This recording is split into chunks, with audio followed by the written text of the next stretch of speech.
Quero chamar a pastora Elza, minha esposa, minha namorada, minhas brigas, está tudo ali junto. A Elza é completa.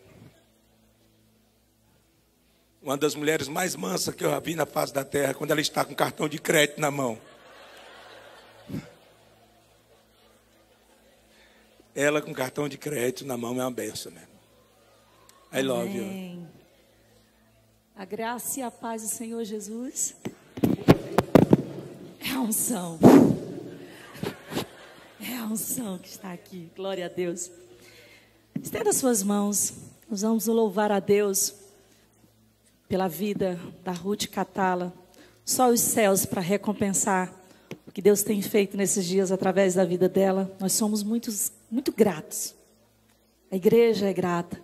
Demonstre seu amor, estendendo as suas mãos. Nós vamos entregar, passar o microfone para ela agora. Com certeza será o Espírito Santo que vai dominar a tua boca, como sempre, teu coração, e te usar nessa noite, em nome de Jesus. Pai, nós estendemos as nossas mãos e pedimos em o nome de Jesus, Tu que és o dono da vida, Tu és o dono da cura, Tu és o dono da transformação de cada um de nós. Nós apresentamos as nossas vidas, mas também estendemos as nossas mãos para abençoar a vida da Ruth.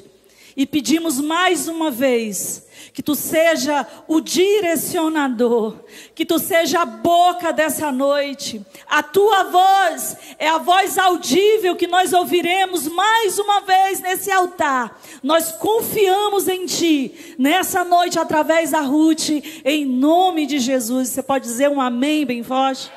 Amém, Jesus.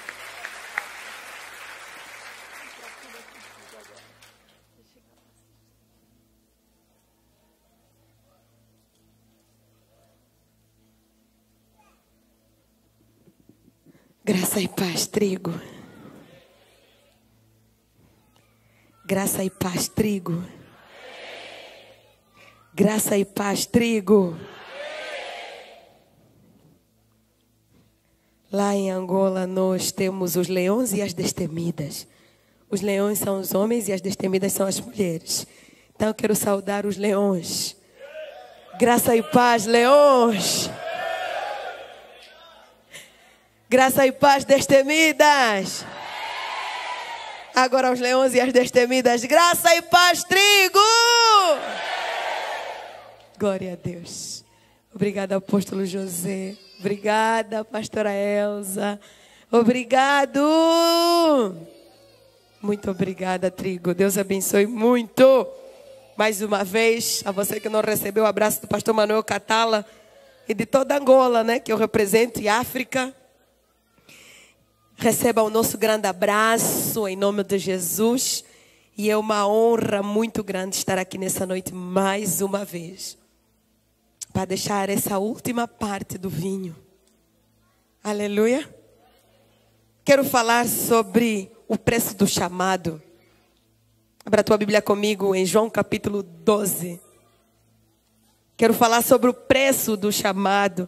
E hoje foi uma alegria muito grande estar no útero da trigo.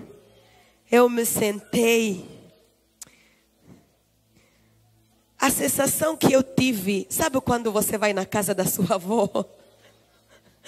Eu não sei porquê. Onde tem aquela comida caseira, onde tem aquela, em Angola nós diríamos aquela quiçangua. Enquanto eu estava lá a receber, eu disse, Deus, é diferente. O Senhor disse, foi muita lágrima derramada nesse altar. É como se aquele lugar fosse sustentado por uma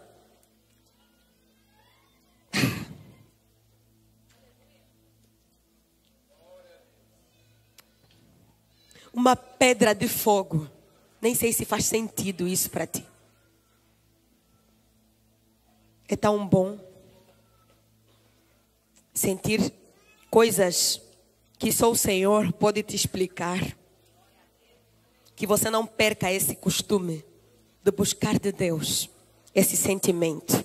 João capítulo 12, leia comigo a partir do versículo 20. João capítulo 12, a partir do versículo 20. Diz assim a palavra do Senhor: ora, entre os que subiram para adorar durante a festa, havia alguns gregos. Estes, pois, se dirigiram a Filipe, que era de Betsaida, da Galileia, e lhe rogaram: Senhor, queremos ver Jesus. Filipe foi dizê-lo a André, André foi dizê-lo a Filipe, e comunicaram a Jesus. Respondeu-lhe Jesus: é chegada a hora de ser glorificado o Filho do Homem.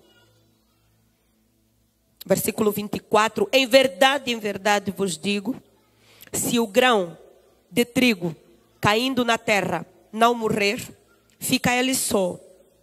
Mas se morrer, produz muito fruto. Quem ama a sua vida, perde-a. Mas aquele que odeia a sua vida neste mundo, preservá-la-á para a vida eterna. Se alguém me serve, siga-me, e onde eu estou, ali estará também o meu servo. E se alguém me servir, o Pai o honrará. Agora está angustiada a minha alma. E que direi eu? Pai, salva-me desta hora. Mas precisamente com este propósito vim para essa hora. Pai, versículo 28, glorifica o teu nome. Então veio uma voz do céu: eu já o glorifiquei e ainda o glorificarei. A multidão, pois, que ali estava, tendo ouvido a voz, dizia ter havido um trovão. Outros diziam: foi um anjo que lhe falou. Então explicou Jesus: não foi por mim que veio essa voz, e sim por vossa causa. Senhor, obrigada por essa noite. Obrigada porque os laços do Calvário nos conectaram aqui. Nós te agradecemos sobremaneira. A tua palavra, ela nos vivifica. Então pedimos que o Senhor possa preencher os espaços ainda não tem vida plena. Onde ainda não tem vida plena. Queremos sair daqui preenchidos, fortalecidos. Senhor, queremos mais mesmo do Senhor. Porque sabemos que o Senhor tem mais para nos dar. Repreendemos qualquer ruído que não venha de ti. Qualquer encantamento, Pai, que tenta nos assediar para não prestarmos atenção em todos os detalhes que o Senhor tem para nós. Assim como o Senhor liberou ontem, Pai, antes de sairmos desse lugar, junto com aquelas mulheres e aqueles homens que estavam reunidos naquela sala. Nos dê óleo para transbordar e não somente para sobreviver. Não queremos óleo para sobreviver, queremos óleo para transbordar. Nós queremos em nome de Jesus, porque é nosso direito, Pai, poder rasgar o nosso coração para que o Senhor o preencha. Esse é um direito que temos quanto filhos. E que Deus, como dever, viemos aqui na tua casa. Por favor, tenha misericórdia de nós. Nos perdoe pelos nossos pecados.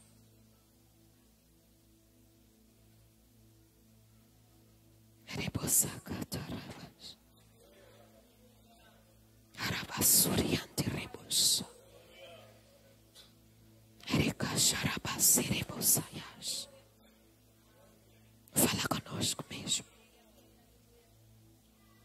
Fala conosco mesmo. Fala conosco mesmo. Em nome de Jesus. Você pode dizer algumas palavras para Ele.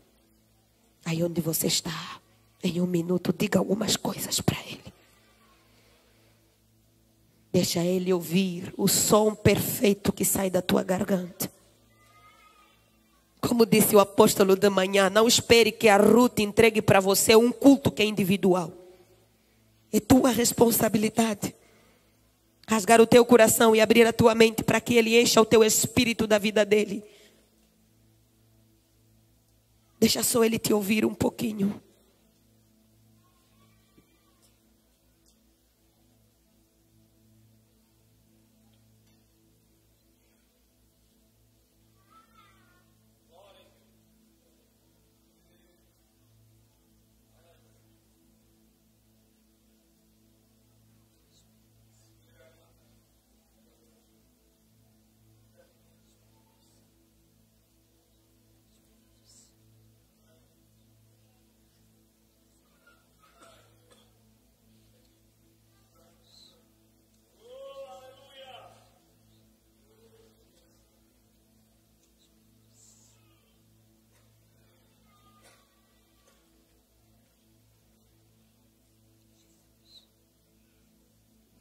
Obrigada, Espírito Santo.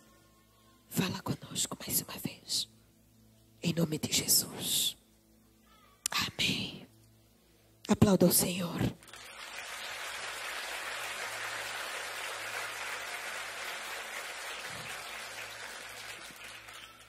O preço do chamado. Jesus está a responder aos discípulos. Um pegou o recado de uma solicitação feita e leva para o outro. E nesse contexto estamos na festa dos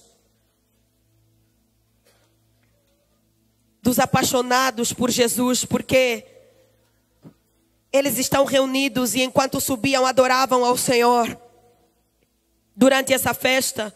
E entre eles haviam alguns gregos, como sempre tinha estrangeiros de todos os lados, tinha vários povos. E esses se dirigem aos discípulos e querem fazer algumas perguntas. Mas o que eu gosto muito em Jesus é que tem coisas que às vezes nós perguntamos e Ele responde. E tem coisas que nós perguntamos e Ele nunca vai nos dar a resposta.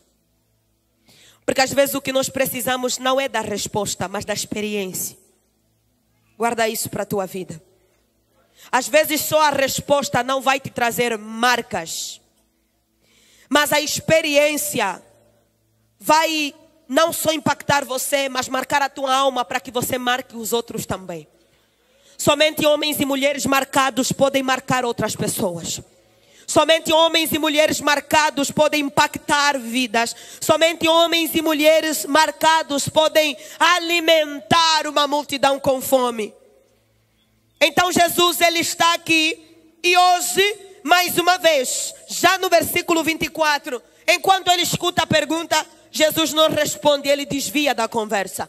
Todas as vezes que eu vejo Jesus desviar da conversa, é porque o foco não é aquela pergunta, o foco é outro.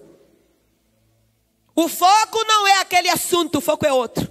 O exemplo disso é quando Nicodemos começa a fazer tantas perguntas e Jesus, inclusive em tom de deboche, diz: Nicodemos, não é você conhecido como um doutor e com tanta reputação aqui? Você não sabe o que é nascer de novo? E Nicodemos fica preocupado e diz: mas como assim eu entrarei no ventre de minha mãe para que então eu possa nascer outra vez?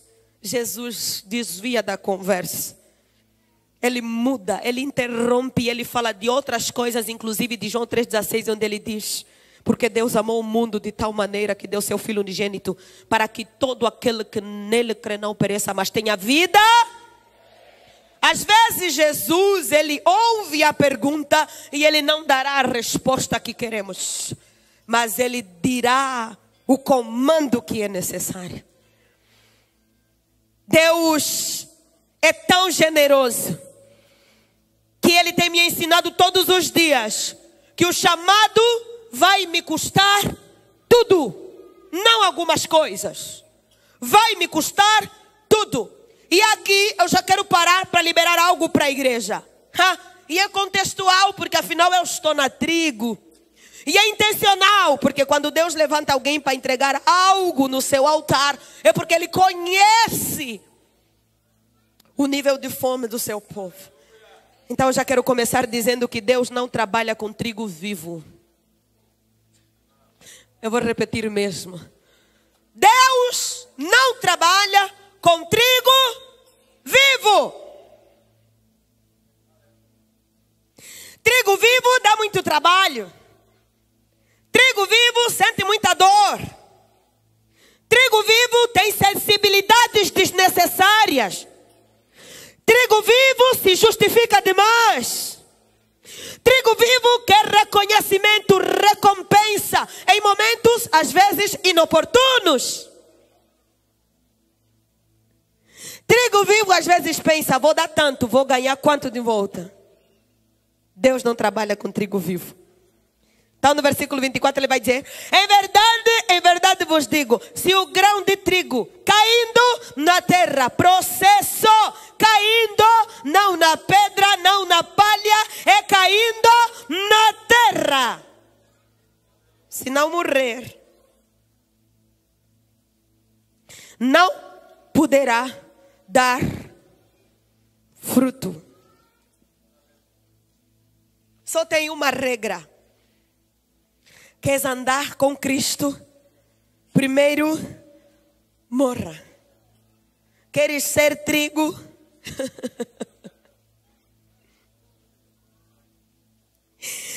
Trigo morto é útil para Deus.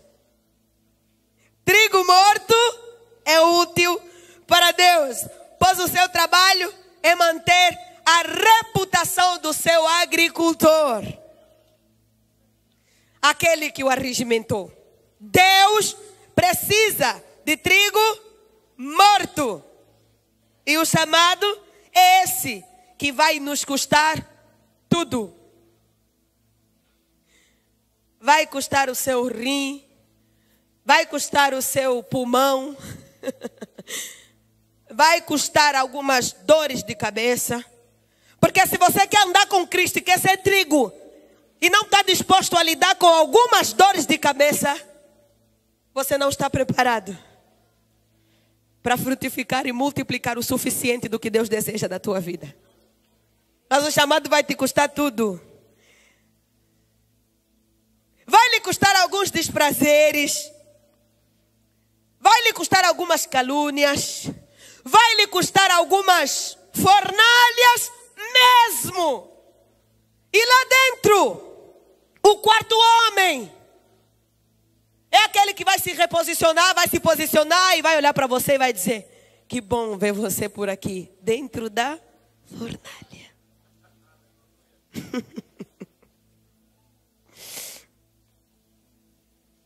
Se você não morrer, você é capaz de começar a negociar. E Deus não negocia. Deus não negocia. E tem algumas coisas no chamado que são inegociáveis. Ele chega para Abraão no capítulo 12 de Gênesis e diz: sai da tua terra e da tua parentela para a terra que eu te mostrarei. Um comando. Depois um pouco mais ele diz: vou te abençoar. Está a falar para alguém que tem a sua maior ultra sensibilidade à esterilidade de sua esposa, não tem filho. E às vezes naquilo que mais dói é onde Deus libera promessas que podem demorar algum tempo. É onde você mais espera e às vezes você faz perguntas que Ele não responde. Não é que Ele é insensível, é só que Ele precisa de um trigo morto, porque somente um trigo morto é útil para a construção do reino. E ontem uma das coisas que eu disse é justamente essa. Para construir o reino, precisamos de joelho no chão, suor na testa e muita lágrima no rosto. Trigo vivo negocia. Trigo vivo sugere. Trigo vivo questiona. E se você olhar a Bíblia e durante a história da igreja de Gênesis e Apocalipse, você vai perceber que aqueles que ousaram questionar se deram muito mal. Exemplo, Jó. Começou a perguntar lá a partir do capítulo 42. Deus olha para Jó e fala: vai questionar? Tá bom, vem. Senta. Onde é que você estava quando eu fiz orvalho? Onde é que você estava quando eu fiz isso? Quanto medo isso? Quanto medo aquilo? Sabe me responder isso? Sabe me responder aquilo? Jó se segura, tenta ele, cai literalmente. Ele diz: Senhor, já não está mais aqui quem falou. E durante o processo de morte ele diz uma frase épica: Antes eu te conhecia só de ouvir falar, mas hoje os meus olhos te veem. Agora, dizem algumas versões, te conheço de contigo andar. Existem alguns homens que tiveram que entender que no chamado você não negocia. Ele falou, você vai. Jeremias disse no capítulo 1, eu sou criança. Deus diz, não fala que você é criança. Não fala que você é criança. Idade é condição. Maturidade é fruto de obediência.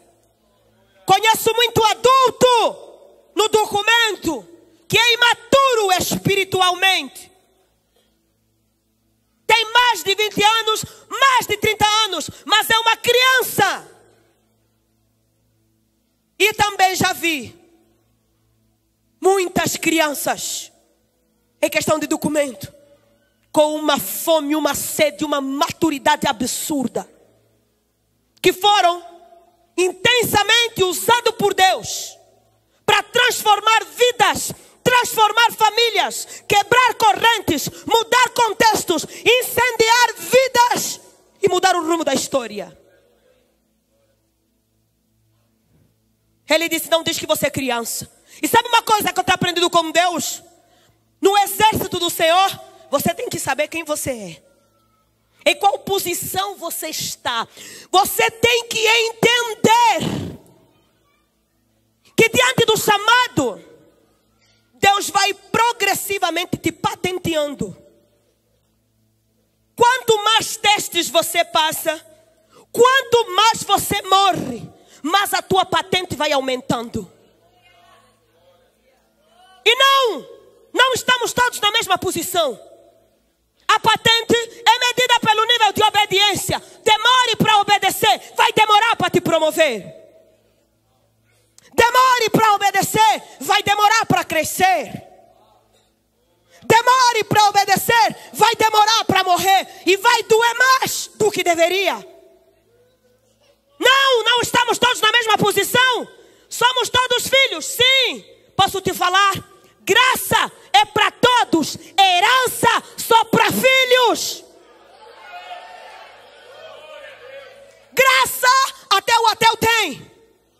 Mas Mateus 7,21 diz, nem todo que me diz Senhor, Senhor, entrará no reino de Deus, mas aquele que faz a vontade de meu Pai. E muitos naquele dia dirão, Senhor, eu fiz, eu aconteci, eu desfiz. Não!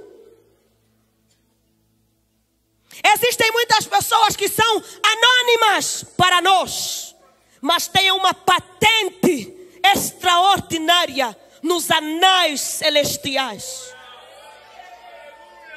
Homens e mulheres dos quais o mundo não é digno.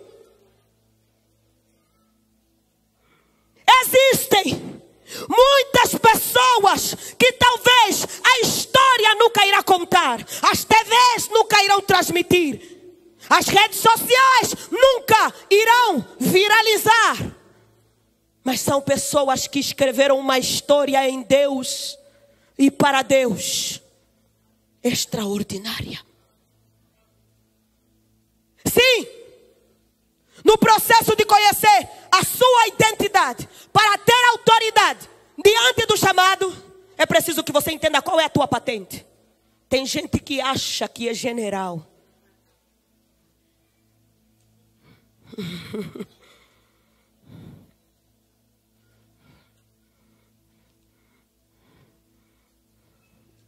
Mas não é nem sargento.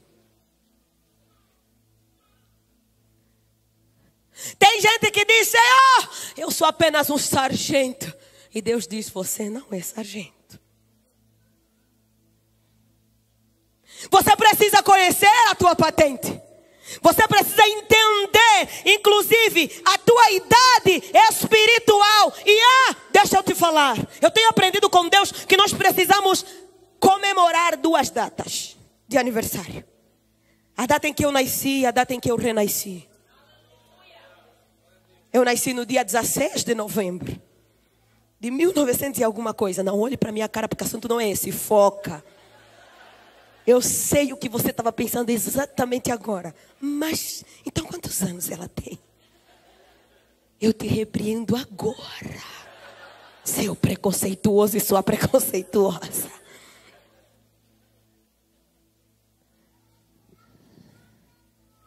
Identidade.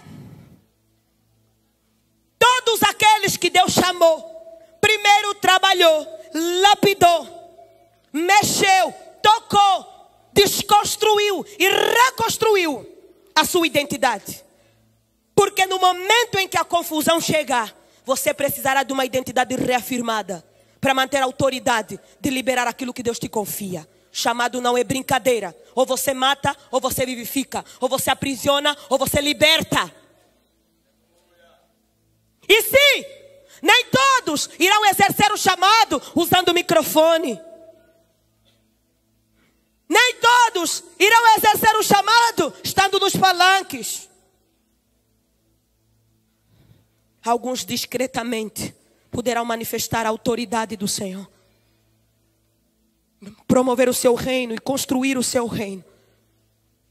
E erguer altares de adoração intensa para Ele. Sim! Jeremias é esse. Jonas! O Senhor deu um comando. Ele pensou noutra coisa, noutra possibilidade e começou a sugerir. Que tal o Senhor? Tarsis ao invés de Nínive. Lembra quando eu falei que Deus não usa trigo vivo? É isso. Estava vivo demais. Só que Deus já sabia. Antes mesmo de Jonas começar a dar esses pitis, como vocês falam aqui. Deus já sabia que isso ia acontecer. E Ele tem toda a paciência. Não adianta fugir. O Salmo 139 diz: onde me esconderei do teu espírito? Se eu vou ali, tu estás. Se eu vou ali, tu estás também. Se eu entro no mais profundo do abismo, ainda assim a tua mão me haverá de...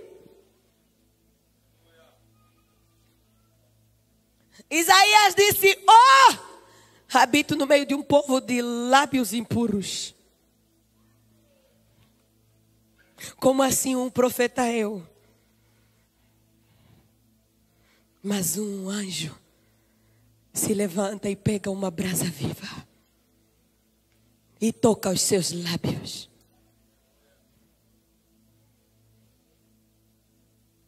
Deus, Ele vai não só tocar na identidade, mas Ele vai fazer pressão. Ele vai fazer pressão para ver como você lida com alguns aspectos delicados. Rejeição. Não conheço uma pessoa que foi chamada por Deus que não teve que encarar a rejeição na sua vida. Porque quando você é rejeitado, que o teu valor é testado. É quando você é rejeitado. É quando você é rejeitado. Preste atenção na palavra. Não fica só esperando o charamanaia, não. Palavra é vida, amém? Palavra é comida, amém? Sem palavra não tem charamanaia. Fala isso para a pessoa que está perto de você.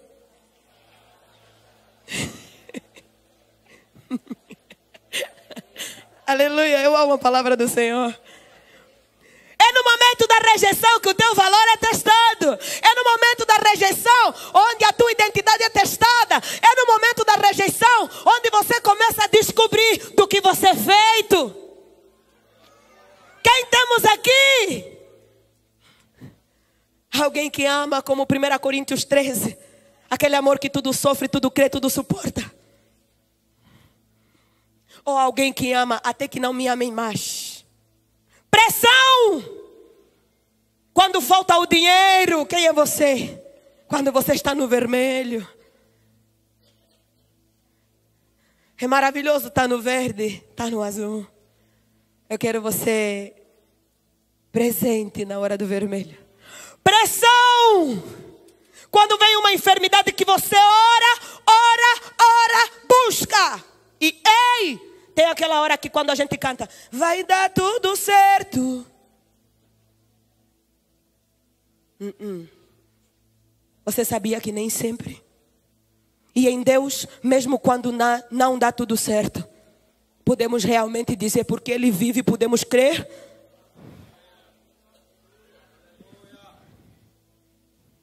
Do que você é feito quando o seu tapete sai debaixo dos teus pés. Do que você é feito quando te fecham no trânsito. Do que você é feito quando as contas não batem. E que bom, eu costumo dizer que o dia que as contas baterem em Deus, alguma coisa está errada. Não gosto quando a conta bate. Eu tenho que ter motivo para orar. Eu tenho que ter motivo para jejuar. E a gente que é cristão já sabe. Se a conta bateu, a gente olha atrás da moita e fala, Satanás, aparece agora. Vem lutar comigo.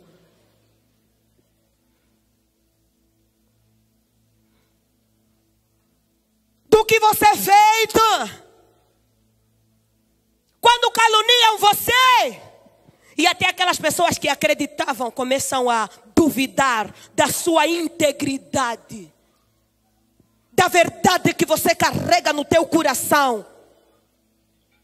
Quando um por um não atendem mais as ligações, começam a sair. E você olha para os poucos que sobram e você pergunta, assim como Jesus, vocês também vão? Pressão. Pressão.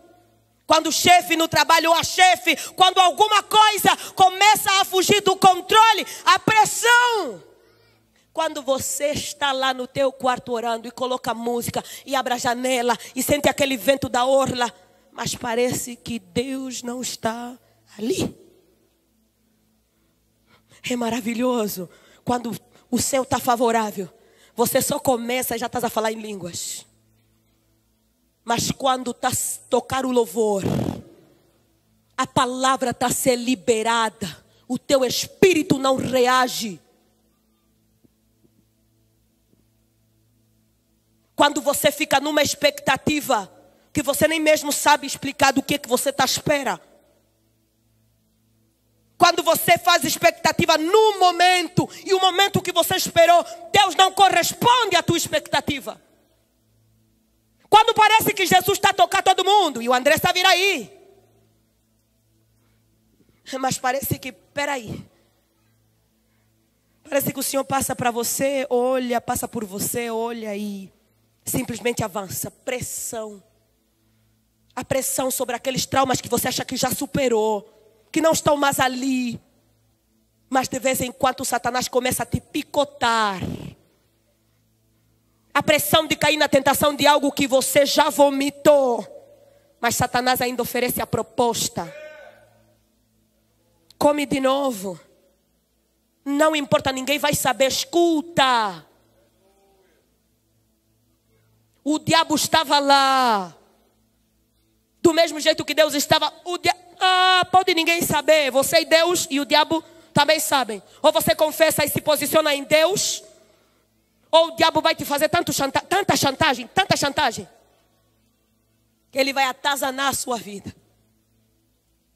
E se você insistir, ele permite que você seja exposto. Porque Deus não divide a sua glória com ninguém. Ele é um Deus de graça, mas não abusa. Porque a graça é comprometedora. Pressão! Para te falar coisa que você não gosta, que não te agrada. Gostamos de tapinha nas costas, um elogio. 1, 2, é maravilhoso receber like. Quer ver? Quando você faz uma postagem, 50 pessoas curtiram. Uma pessoa que fala, não acho não, eu acho que essa calça ficou meio estranha, eu acho que essa camisa está meio esquisita, eu acho que esse vestido. Você faz o quê? Entra no perfil da pessoa, quer chamar ela no off. Você vê onde ela esteve ultimamente. Você quer saber o CPF dela, RG, onde ela mora, onde ela cultua. 50 pessoas te deram like, mas uma que não te agradou, você faz o quê? Você se torna perseguidor dessa pessoa. Não. Não é sobre aquela pessoa que te deu dislike. É sobre uma pressão que você não sabe lidar. Tem gente que só gosta de ouvir elogio, não gosta de ouvir crítica. Posso te falar uma coisa? na caminhada do chamado, a gente vai ouvir mais crítica do que elogio. Porque se ouvirmos mais elogio do que crítica, nós vamos nos sentir viciados. E é perigoso. É muito perigoso. Porque você vai começar a achar que você é alguma coisa. Escuta, não tem reputação para manter. O único trabalho para um homem e uma mulher chamados é manter a reputação de Cristo Jesus. É por isso que quando caluniam, quando machucam, quando alguma coisa acontece, você transfere para Jesus. Porque você não tem mais reputação para manter. Deus não trabalha com homens e mulheres que têm reputação. Porque dá muito trabalho. Eu tenho que manter a minha reputação. Não vai dar. É por isso que a Bíblia diz que não dá para servir a dois senhores. Ou vai agradar um, desagradar o outro. Por quê? Dá muito trabalho manter a reputação. E quem trabalha com mídia sabe, tem que alimentar o perfil. Ai! Visão. Para ver além da vista. Tem gente que está me olhando agora, mas não está me vendo. Ai, eu amo isso no Senhor. Existe muito mais do que apenas o que os teus olhos podem ver. Existem campos espirituais disponíveis para serem enxergados, para podermos atingir níveis maiores. Visões além da vista. Não deixa a tua vista atrapalhar a tua visão. Deus tem uma visão maior. Mas se você não receber ousadia, você não vai ver os campos espirituais. Deus olhou para Ezequiel e disse: Ezequiel, lá no capítulo 37, pode esse exército vir à vida? Ezequiel não é bobo não. Ele diz assim: Senhor, tu o sabes. Boa resposta. E Deus devolve. Eu imagino Deus dizendo: gostei dessa conversa. Ezequiel, profetiza.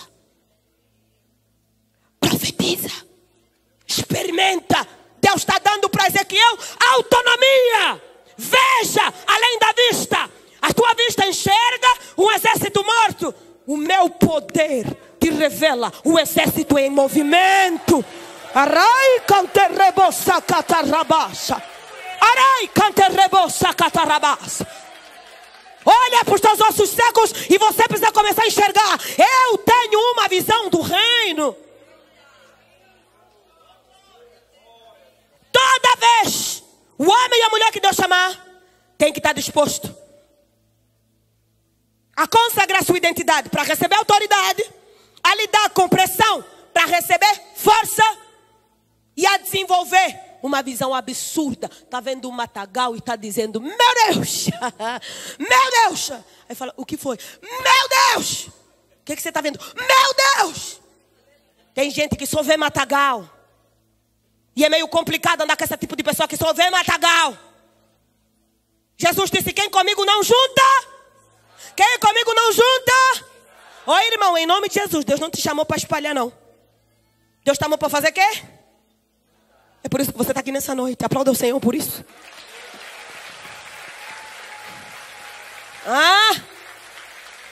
Força na tua visão.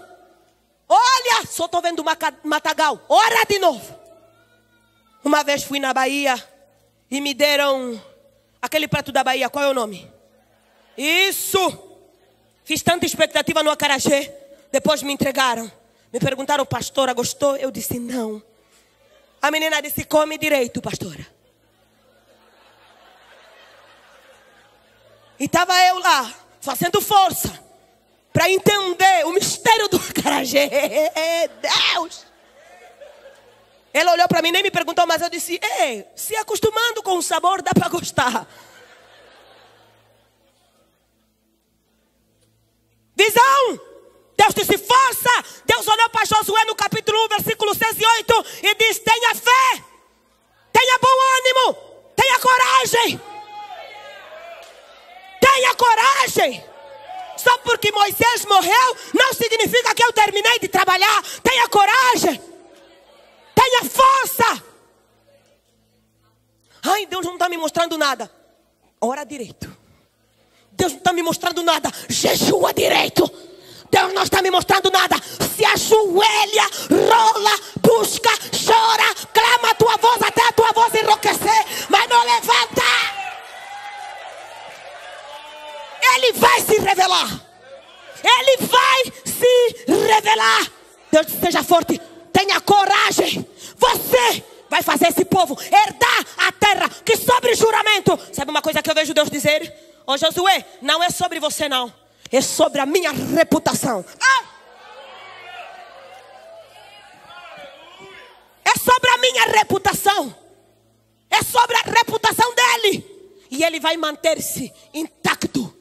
O alfa, o ômega, o princípio, o meio, o fim, o kairos, o cronos, o tudo, o tempo todo, em todo tempo.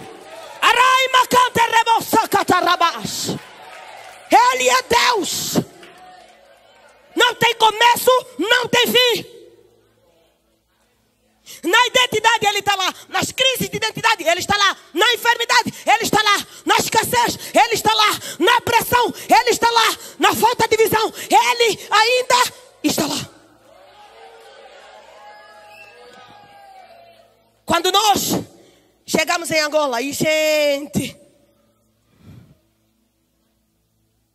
quando nós fomos convocados para ser do Bola de Neve, nós estávamos a preparar uma igreja batista. Estava na planta, tinha nome, tudo certo.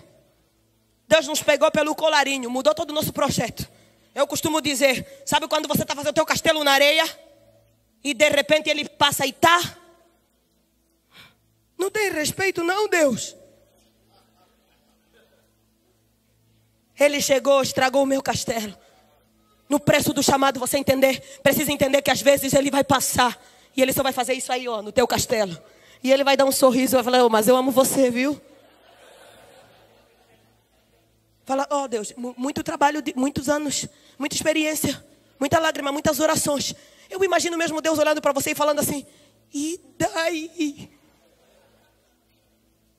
Continua, porque eu farei com que você herde a terra que sobre juramento eu fiz aos teus pais. É sobre mim, não sobre você. Nunca foi sobre você, sempre foi sobre mim. Eu fui, eu sou e sempre serei. Não é agora que eu vou deixar de ser. Ele se acha. E eu amo isso em Deus. Ele é maravilhoso.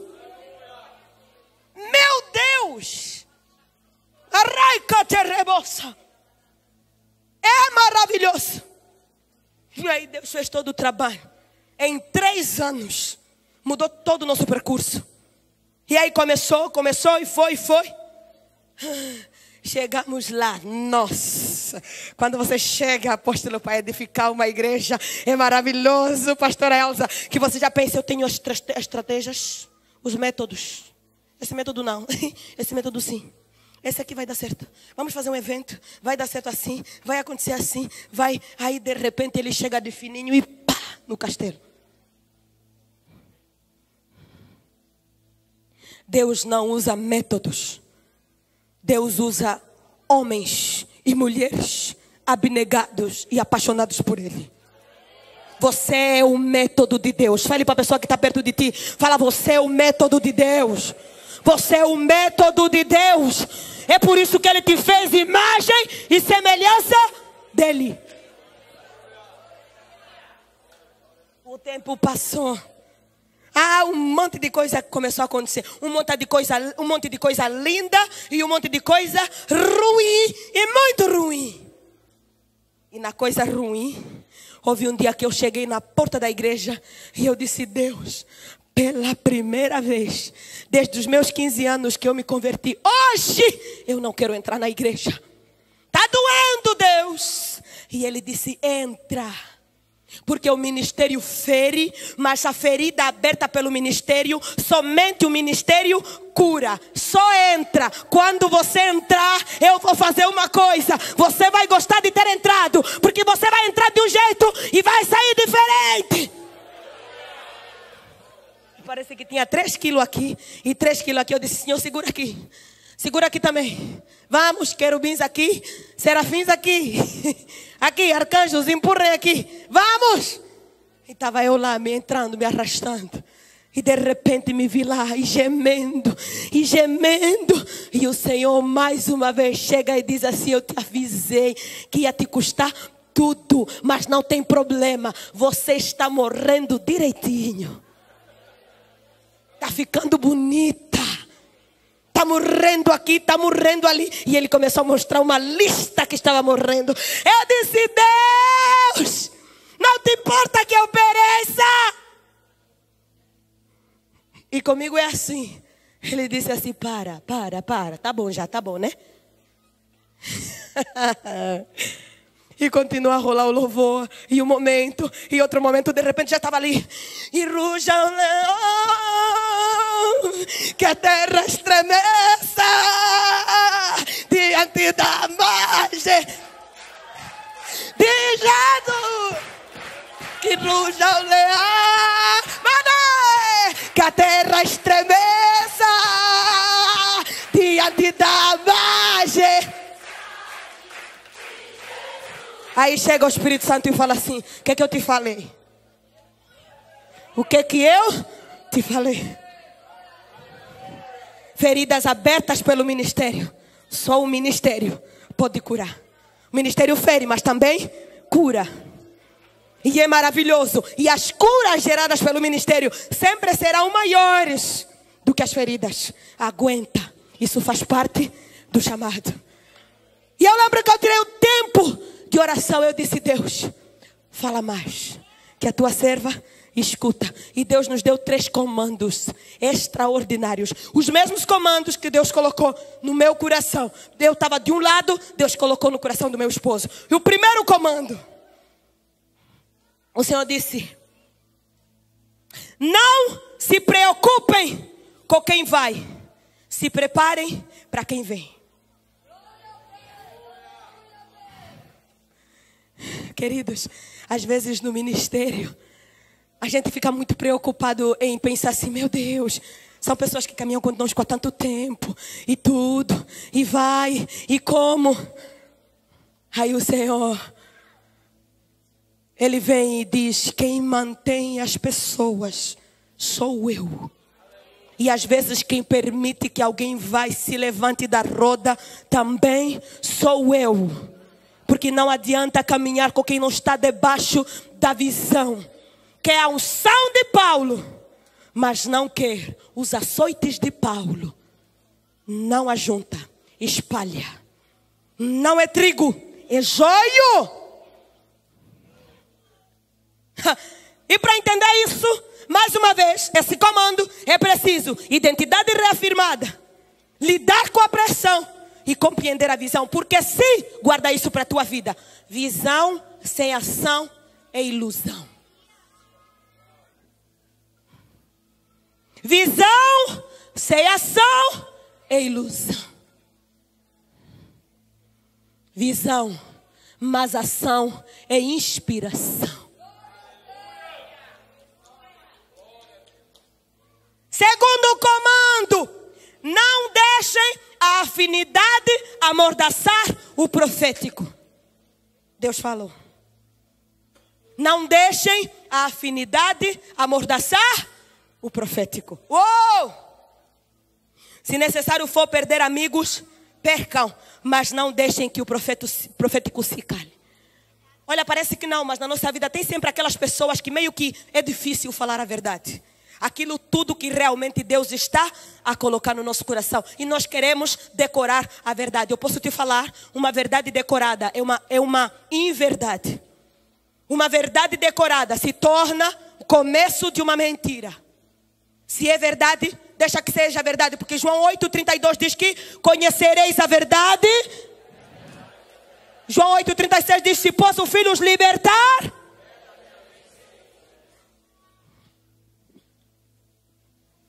Não deixem a afinidade amordaçar o profético.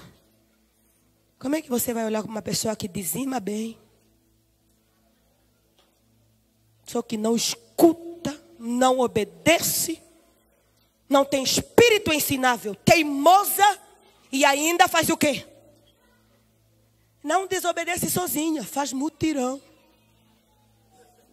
Vocês viram? Vocês viram? Vocês viram? Vocês viram? E uma coisa que nós temos enfrentado também é o preconceito pela nossa idade. Queridos, eu tenho 32 anos. Mas o meu chamado foi abortivo. Eu não queria ser nada do que eu faço hoje. Eu queria ser médica, tirar todas as crianças da rua. E aí fazer o quê? Abrir ONGs. E fazer uma coisa que, na minha opinião, Deus não estava fazendo. E a nossa casa era que nem posto Ipiranga. Sabe onde tem um pouco de pão? Na casa do pastor Daniel. Sabe onde tem um agasalho? Na casa do pastor Daniel. Vai me ajudando aí. Sabe onde tem um par de sapato a mais? Sabe onde tem um copo d'água? Sabe onde tem uma carninha? Sabe onde tem uma hospedaria? Onde tem remédio? Então o tempo todo era assim, ó. Não, você não pode ter 2 sapatos, só um. O outro tem que doar. Por quê? Porque Cristo manda. Não, essa cama é muito grande, você não pode dormir sozinha. Está chegando mais 3 pessoas, encosta para lá. Por quê? Porque Cristo manda. Não pode comer tudo isso. Tem que deixar um pouco, tem que dividir as carnes. Por quê? Porque Cristo manda. Então eu, até os 14 anos, não gostava muito de Cristo não. Porque ele estava pegando o quê? Meus agasalhos, minhas carnes, minha cama. Não gostava de Cristo não. Para mim, Cristo estava pegando tudo que era meu. Porque eu não sabia que era tudo dele. E outra coisa, eu achava Deus um irresponsável. Porque o trabalho de Deus, quem estava fazendo era o meu pai e a minha mãe. E eu cresci num contexto de guerra. Me lembro de uma vez, isso eu falo no primeiro livro. Eu tenho 5 livros escritos. Eu falo no primeiro livro.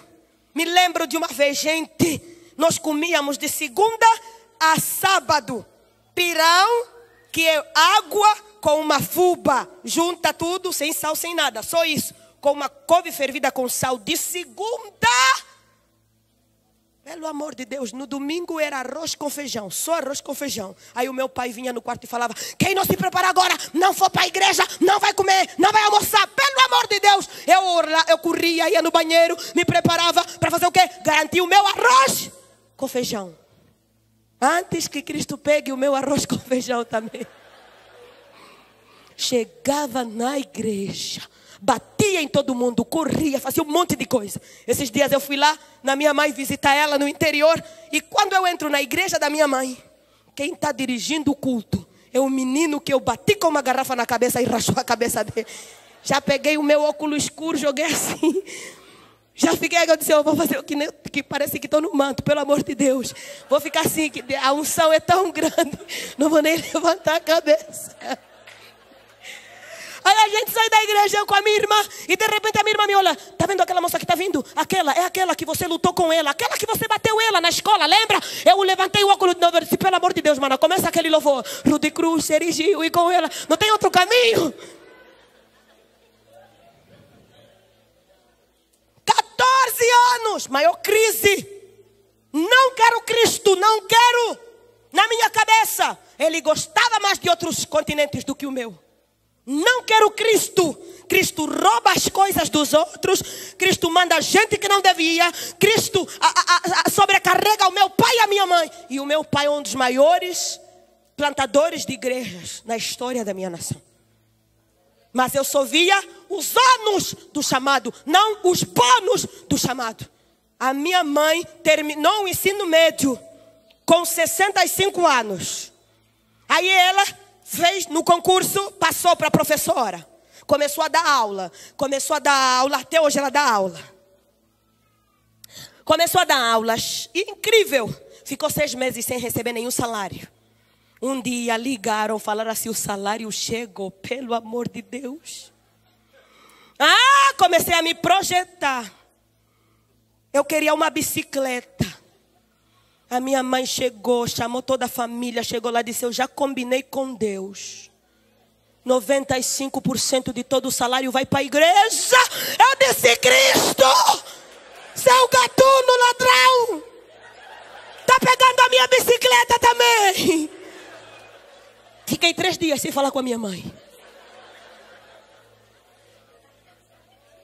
Um dia, pegaram uma cabeça de porco. E depois daquela tanta couve, tanto pirão, eu não aguentava mais. Alguns arroz e feijão que foram calhando nas vezes que obedecemos, graças a Deus. E de repente a minha mãe fez aquela cabeça de porco e temperou e tudo mais. E assim que ela pega a panela, essa cena está aqui na minha cabeça. Pega a panela, joga em cima da mesa. Tocou o sino da aldeia. Pam, pam, pam, pam, pam, pam. Quando toca o sino, não importa o que você está fazendo, se está vestido ou não, tem que correr. Todo mundo. Não dá nem para levar a carne na panela. Eu olhava para trás correndo, eu falei, Cristo. Não conta comigo, eu não te quero. Pegou a panela do porco de novo. Cristo. Não quero Cristo. 11 anos, 12 anos. E nesse dia nós ficamos 1 semana no mato. Não pode voltar para casa, porque os militares entravam na casa, comiam tudo até acabar. Roubavam tudo, pegavam tudo e iam embora. Porque tinha 2 partidos em guerra, Angola estava em guerra, então fazia o quê? Levavam tudo. E aí me pergunta como é que nós sobrevivemos? Sim, eu vou te falar. Comíamos rato. O meu irmão caçava rato e gafanhoto. Mas não me olha com essa cara não também. Não é rato de esgoto, é rato que come milho do mato, da lavra. Gafanhoto eu não gostava, o cheiro é ruim. Isso é para João Batista. Queridos, 14 anos. Eu disse, não quero não. Cristo. Não quero Cristo. 15 anos. Sofri bullying por ser diferente. Mesmo não sendo cristã, eu tinha princípios. Só que não basta ter princípios. Para andar com Deus, você tem que morrer. E o que estava me custando era justamente isso. Morrer. E essa coisa de que eu achava que eu sabia, eu achava que eu queria. E outra coisa, o meu pai e a minha mãe nos acordavam 5 horas para contar a história de Nabucodonosor, com aquela unha enorme. E nos acordavam 5 da manhã e a gente quase morrendo de sono. E falava, e o que aconteceu? E isso, e por causa da desobediência. E aí Sadraque, Mesaque e Abednego foram. E ele contava de uma maneira alegórica. Era incrível a oratória do meu pai. Até hoje eu tenho isso tudo aqui na minha cabeça. Aí eu falava, Cristo pegou meu sono também.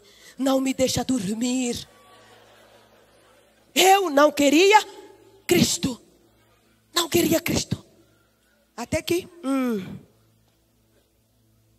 sofri bullying por ser diferente. Não queria me esfregar com os meninos da escola.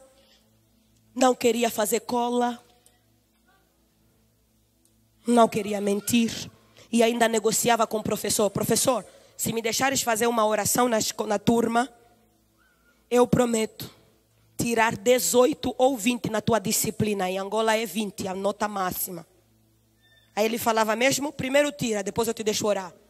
E eu estudava o máximo, tirava 20, 18 e ele me deixava orar. Aí o que é que fizeram? A minha escola começaram a dizer, ela pensa que ela é melhor do que nós? Ah, tá bom. Vamos bater nela. Fizeram um mutirão. E de repente, eu estou a me preparar para chegar na escola. Quando eu vejo aquela nuvem de gente vindo. Ela está vindo, ela está vindo. É agora, vamos, vamos. E enquanto eles chegam, eu também chego meio assustada. Sai um professor, que baderna é essa? Voltem para as salas agora. Quando eu vi aquele professor, eu tive a minha primeira experiência sobrenatural.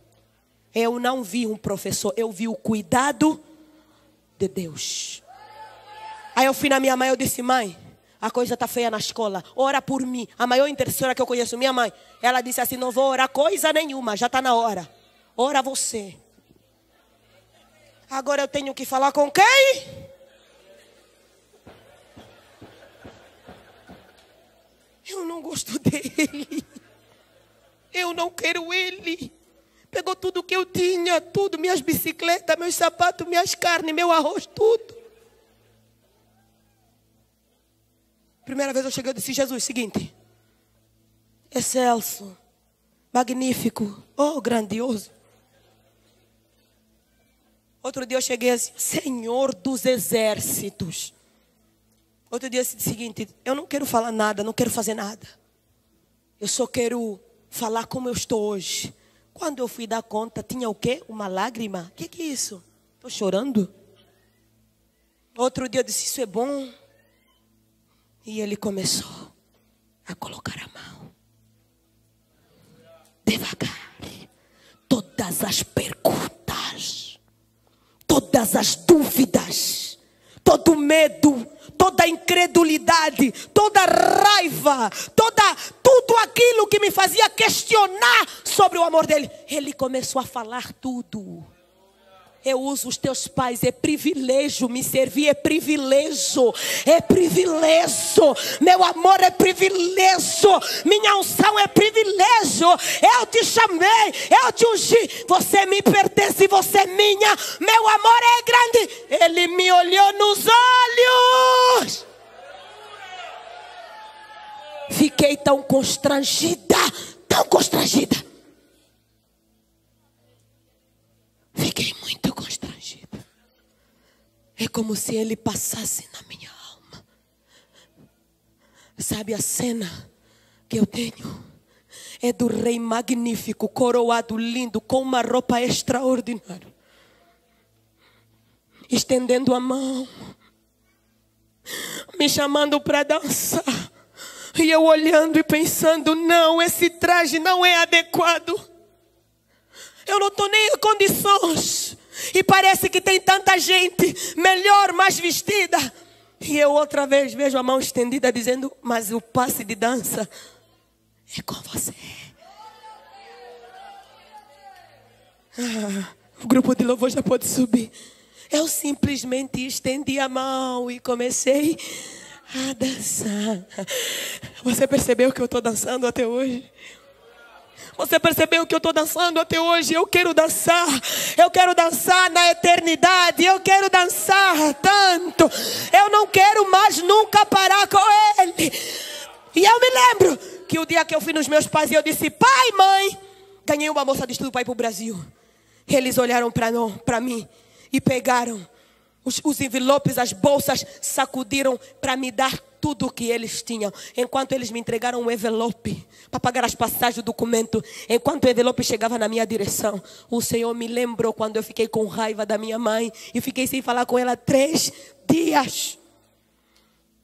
Parece que ele disse assim para mim, olha, eu estou devolvendo sua bicicleta, seu arroz, seus sapatos, sua cama.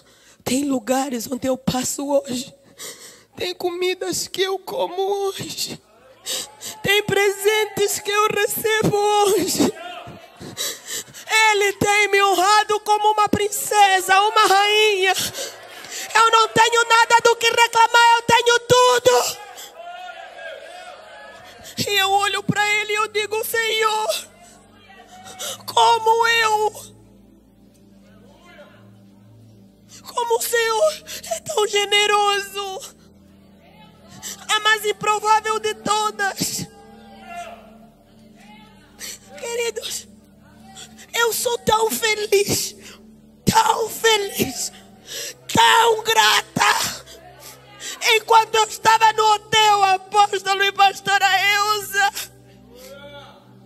eu disse aquela frase que o apóstolo disse, Senhor, o Senhor me paga tão bem só para te obedecer e fazer a tua vontade. O Senhor é tão generoso. As pessoas olham para mim e me perguntam, mas afinal ela é filha de quem? Quem é por ela? Quem está por trás disso tudo? Mas eu olho para trás e eu me lembro aquele que me chamou para dançar.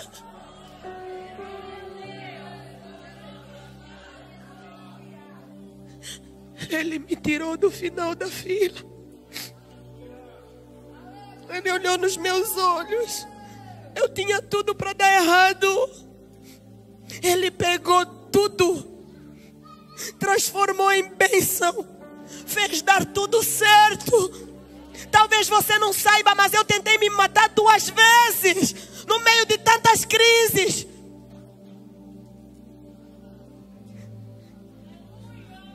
A primeira tomei 28 comprimidos. Na segunda eu fui no monte, escrevi uma carta de 4 folhas, explicando aquela coisa de morto decente, sei lá o que é que fala.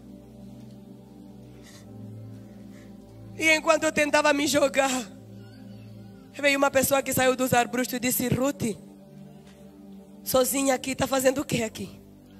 Você está muito na ponta. Segurou e me puxou. Quando me puxou, aquele mesmo que me pegou para dançar me olhou nos olhos outra vez e Deus disse algo que até hoje eu não esqueço. Ele disse: se tem alguma vida tua dentro de você, você pode tirar. Mas se essa vida é minha, ela vai ficar. Você vai viver e verá do que eu sou capaz através de uma improvável.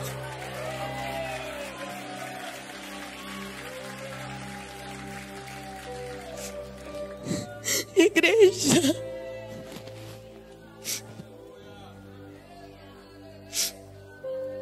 vai te custar tudo, mas acredite, no final você vai dizer: não compreendo os teus caminhos, Senhor, mas eu te darei a minha canção.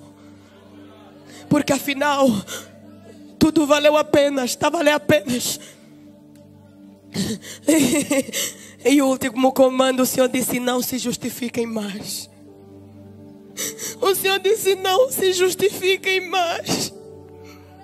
Era tanto trabalho, tentando provar tanta coisa, tentando provar que a gente é isso, tentando provar que a gente é aquilo, tentando mostrar isso, tentando mostrar aquilo.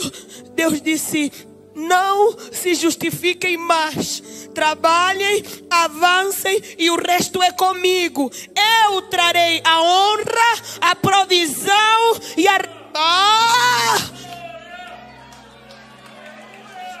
E eu me lembro de um dia que eu disse: oh Deus, tem algumas coisas que estão acontecendo que não é assim, Pai, está tudo distorcido. Deus disse: você consegue aguentar engolir alguns sapos por amor a mim? O Senhor disse: deixa que a verdade é amiga do tempo. Deixa que o que é meu permanece, prevalece, frutifica. Ele foi tão generoso. E eu me lembro de uma vez que depois de um tempo de oração, o Senhor usou uma menina que caminha comigo e disse: mãe, vem aqui, quero te falar uma coisa. Hoje eu te vi orando. Foi uma visão, eu te vi orando. Você estava debaixo de uma redoma. E parece que de fora vinham tantas flechas, mas o teu rosto estava sereno, porque você não tinha noção de quantas flechas vinham. Mas você estava dentro da redoma, com o rosto sereno, e parece que a redoma brilhava. Era tanta luz dentro da redoma. E você estava tranquila e confiante. Você não se distraía por nada. E enquanto ela falava ao Senhor foco, o Senhor disse: foco, determinação, visão, identidade, pressão aguenta, visão. Visão sem ação é ilusão. E ele continua dizendo: trabalhem, não se justifiquem mais. Você sabe o que é você saber o lado bom da história, o lado verdadeiro, o lado certo. Você sabe o que é você ter razão e você dizer: Senhor, toma minha razão,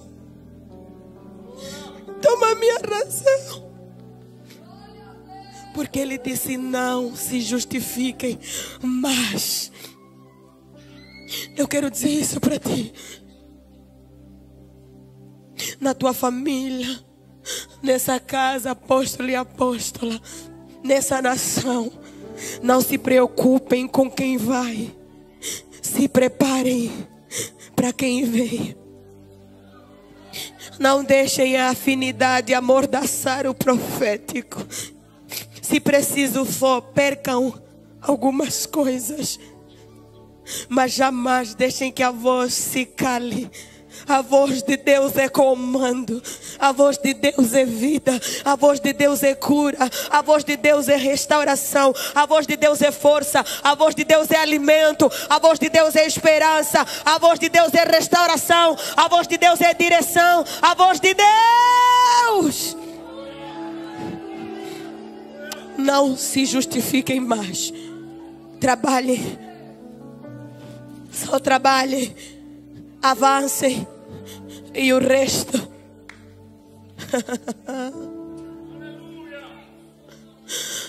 Se justificar gasta muita energia. É muita coisa. Tem que falar. Tem que.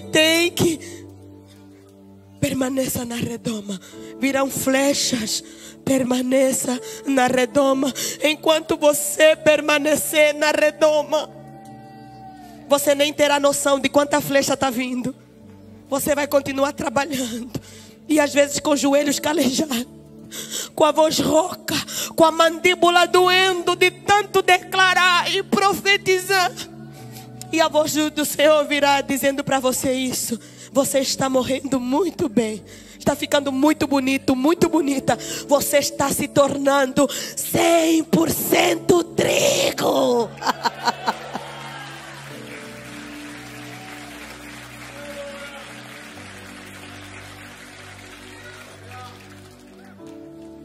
Eu quero orar por você. Arabaçô que teremos. Eu quero orar por você. Você que talvez ainda não aceitou a Cristo. Você que talvez está com dor. E essa palavra vem e fere o teu coração. E traz comando, traz vida, traz alinhamento, traz força e traz esperança. E você está recebendo essa palavra, está recebendo vida.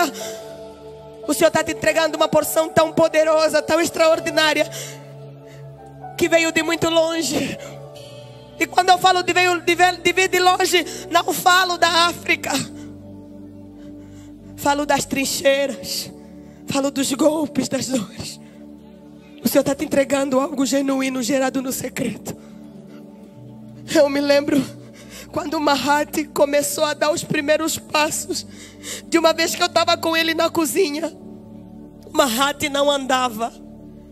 Ele levantava uma perna e caía. E ele foi descobrindo que ele não pode ficar em pé, porque quando ele fica em pé, ele cai.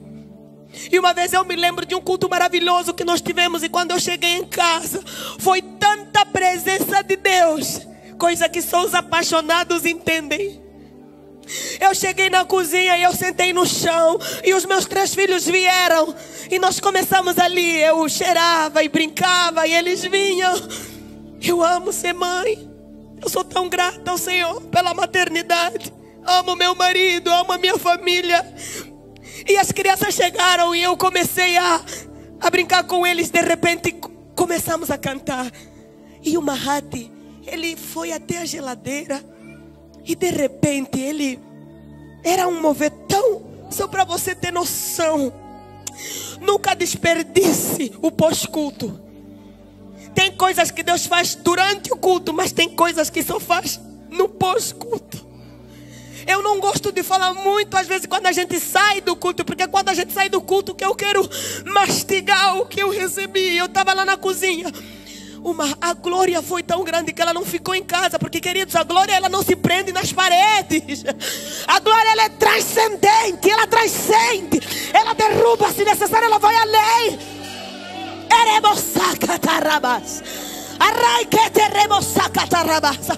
A glória foi tanta. De repente eu vi uma Mahati perto da geladeira. E eu imagino, gente, é uma criança. Mas eu imagino, e não dá para ignorar isso. Às vezes nossos filhos fazem coisas tão proféticas que você não entende.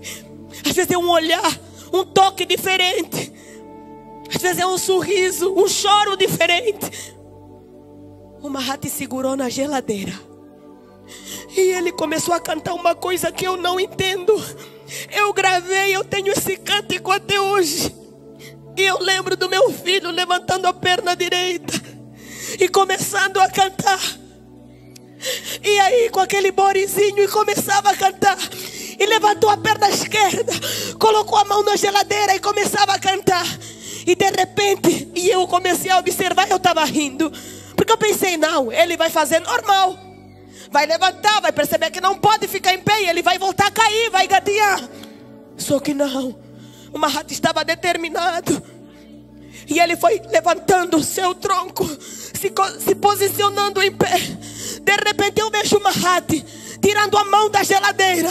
Foi a vez que ele andou pela primeira vez, e ele se colocou em pé, na direita e na esquerda, e ele deu o primeiro passo, e ele não parava de cantar. Sabe uma coisa que eu percebi? Quanto mais ele cantava, mais força ele tinha de dar mais um passo, e mais um passo. Ele aumentava o hino, mais um passo, e mais um passo. E a glória continua na cozinha, e eu chorava, eu adorava. E ele olhou, ficou tão feliz, que eu estava glorificando e chorando. Ele olhou bem no meu olho, como quem diz, agora veja o que Deus vai fazer. O Mahat começou a vir na minha direção, e eu não sabia se eu ia ao encontro. Quando eu tentei ir ao encontro, o Senhor disse, fica parada e só continua celebrando. Enquanto eu celebrava, quanto mais eu celebrava, mais força o Mahat tinha de vir na minha direção. E quando ele veio nos meus pés, Deus disse, é isso que eu faço. Quanto mais intensifica o dom da sua adoração, mais força você descobre que você tem para dar passos maiores, para dar passos maiores, para dar passos maiores, para dar passos maiores. E quanto mais eu celebro, quanto mais você olhar para mim e me ver celebrar a tua caminhada e as tuas alegrias, você vai se lembrar de olhar somente para mim.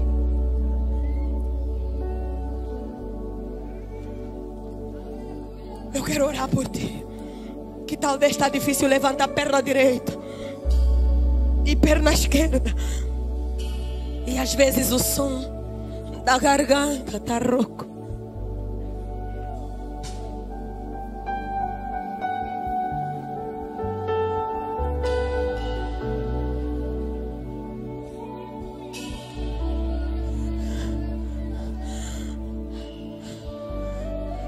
Você pode se levantar e vir para aqui para frente. Eu quero orar por você.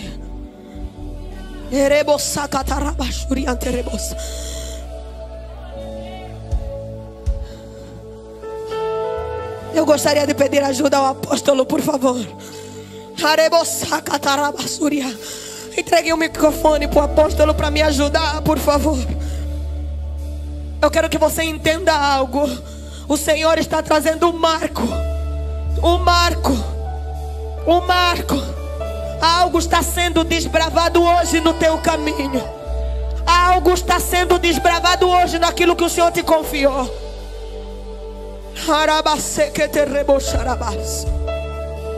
E eu creio que essa casa irá testemunhar a grandeza do que está acontecendo nesse altar nessa noite.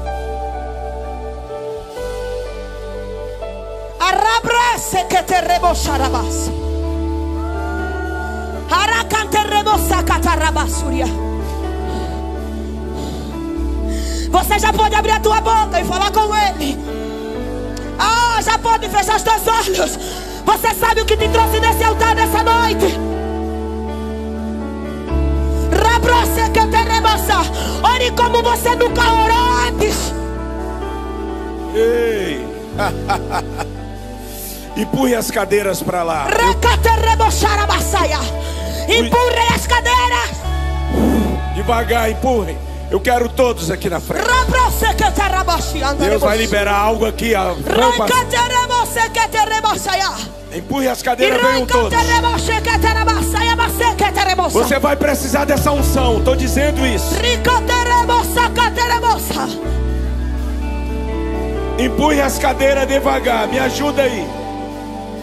Os obreiros da igreja. Ajuda aí, Márcio. Ajuda aí, Feijó. Todos. Os pastores, pode ungir com óleo todas as pessoas. Espíritos imundos vão sair de pessoas.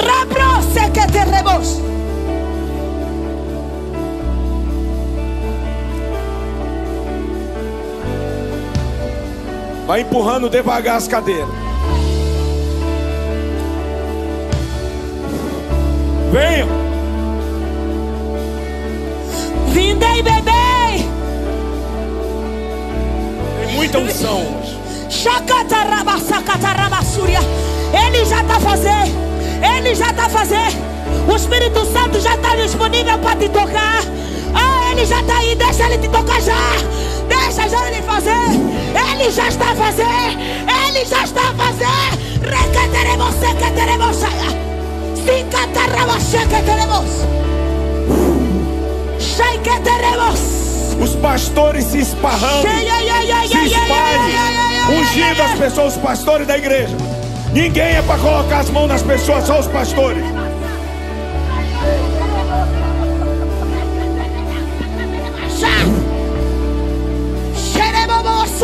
Vai cair uma unção aqui tão grande. Venham. Fale com ele.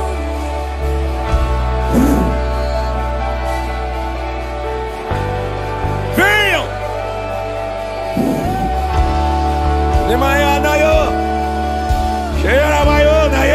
Erga suas mãos. Erga suas mãos, deixa ele tocar. Erga suas mãos, deixa ele tocar. Erga suas mãos, deixa ele tocar. Erga suas mãos, deixa ele tocar. Erga suas mãos, estende as mãos, estende. Deixa ele tocar. Espírito da frieza espiritual sai. Sai. Mentes perturbadas. Receba o toque do fogo do Espírito agora. Agora.